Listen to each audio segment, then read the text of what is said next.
வணக்கம் மக்களே, சற்று முன் அதிர்ச்சி தகவலுங்க. அதிரடியாக பார்த்தீங்கன்னா பாஜக கூட்டணியிலிருந்து வெளியேறிய பன்னீர்செல்வம் பார்த்தீங்கன்னா இப்போ அதிரடியாக எடப்பாடி பழனிசாமி சந்தித்து அதிமுகவுடன் இணைஞ்சிருக்காருங்க. அது மட்டும் இல்லாமல் 2026 தேர்தலில் ஒரு முக்கிய பொறுப்பு பன்னீர்செல்வத்துக்கு கொடுக்க போகிறதா தகவல் வந்திருக்குங்க. இவர் தான் எடப்பாடி பழனிசாமி நேரில் சந்தித்து உரிமையோட கேட்டிருக்கதாகவும் தகவல் வந்திருக்குங்க. அது என்ன பொறுப்பு அவருக்கு கொடுக்க போகிறாங்கன்னு சொல்லிட்டு வீடியோவில் டீட்டெயில்டாக பார்க்கலாம் வாங்க.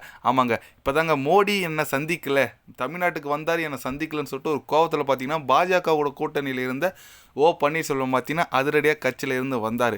இப்போ பார்த்தீங்கன்னா எடப்பாடி பழனிசாமி அவர்களை நேரில் போய் சந்தித்து அதிமுக இணைஞ்சிருக்காருங்க. அது மட்டும் இல்லாமல் 2026 தேர்தலில் வெற்றி பெற்றா எனக்கு துணை முதலமைச்சர் பதவி கொடுங்கன்னு சொல்லிட்டு உரிமையோட கேட்டிருக்கிறதாவும் தகவல் வந்திருக்குங்க. அது எடப்பாடி பழனிசாமி ஓகே என்று சொல்லியிருக்கிறதாவும் தகவல் வந்திருக்குங்க. இவர் தொடர்ந்து டிடிவி தினகரன், சசிகலா இவங்களா கூட அதிமுக இணைய போகிறதாகவும் 2026 தேர்தலில் ஒரு வலுவான திமுக ஒரு எதிர்கட்சியாக இருக்குன்னு சொல்லிட்டு ஒரு பெரிய ஒரு எதிர்பார்ப்பு இருக்குங்க. கண்டிப்பாக 2026 தேர்தல் ஈஸியாக இருக்காதுங்க. ஏன்னு கேட்டிங்கன்னா மீண்டும் அதிமுக பிரிஞ்சு போன எல்லாருமே ஒன்று சேர்றாங்க. அது ஒன்று கூட்டணி பார்த்தீங்கன்னா பாஜக அதிமுக கூட்டணி, இன்னும் தேமுதிக பாமகலாம் பார்த்தீங்கன்னா அதிமுக கூட தான் கூட்டணி வைப்பாங்க.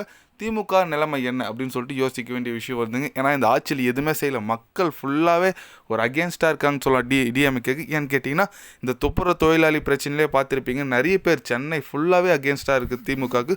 இந்த மாதிரி இருக்கும்போது கண்டிப்பாக 2026 தேர்தலில் வெற்றி பெறுவாங்களா அப்படின்னு சொல்லிட்டு ஒரு கேள்விக்குறி வருதுங்க. இன்னொரு பக்கம் தமிழக வெற்றி கழகம்னு சொல்லிட்டு நடிகர் விஜய் கூட கட்சி ஓப்பன் பண்ணியிருக்காரு.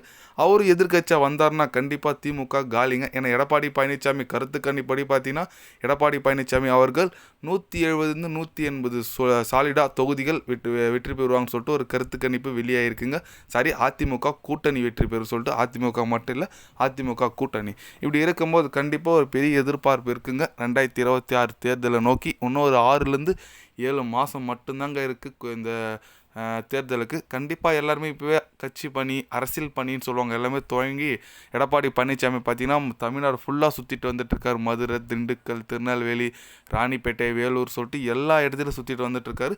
ஒரு பெரிய எதிர்பார்ப்பு இருக்குங்க. இவங்க 2 பேரும் ஒன்று செஞ்சுருக்குது. கண்டிப்பாக ஒன்று சேர்ந்தால் 2026 தேர்தல் கண்டிப்பாக வெற்றி பெறலான்னு சொல்லிட்டு இவங்க 2 பேரும் கூட்டணி வச்சுருக்கிறதாவும் தகவல் வந்திருக்குங்க. ஏன்னா அம்மா இருந்த காலத்திலே பார்த்தீங்கன்னா பன்னீர்செல்வம் துணை முதலமைச்சராக இருந்தார், அப்புறம் அதிமுகவில் முதலமைச்சராக இருந்தார்.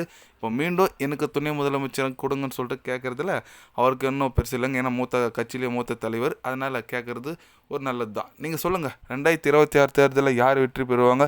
இவங்க 2 பேரும் மீண்டும் ஒன்றை இணைந்திருக்கிறது குறித்து உங்களோட கருத்துக்கள் என்னன்னு சொல்லிட்டு மறக்காமல் கமெண்டில் கொஞ்சம் சொல்லுங்கள். இது போன்ற தினசரி நியூஸை தெரிஞ்சுக்கணுன்னா சேனலை சப்ஸ்கிரைப் லைக் ஒன்று பண்ணிக்கிங்க. கண்டிப்பாக day by day channel update வரும். மறக்காமல் சப்ஸ்கிரைப் மட்டும் கொஞ்சம் பண்ணி வச்சுக்கோங்க. நன்றி, வணக்கம்.